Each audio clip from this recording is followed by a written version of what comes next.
We'll guide you through how to use a free voice changer on a PC. If you find this useful, then consider subscribing and liking the video. It can be cool to go and change how your voice sounds across your computer. There's an app we can use to go and do this, to go and apply a different effects and adjust the pitch. So let's get started. What we need to do is go and open a web browser of your choice. What we're going to do is go and type in Clownfish Voice Changer. We'll guide you through installing it and using it. Head to clownfish-translator.com. Then you can press download at the top. There are ads, just be aware of that. Download the 64-bit version. We'll go and click there like so.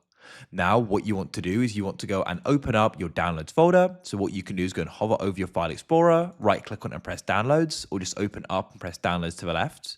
Now you can go and double click on voice changer and press yes. And now we can start the installer.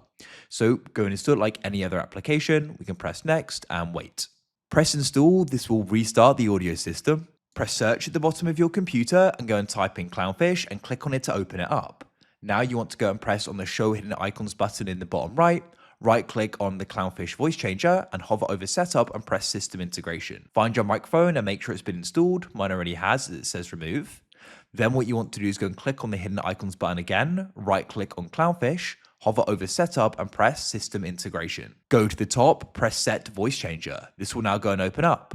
At the top, you can then go and choose the effect. For example, I could go and choose helium pitch, and you'll go in here that it's now applied. So all you need to do is go and make sure whatever you're using your microphone in, for example, if it's Discord, that microphone is selected.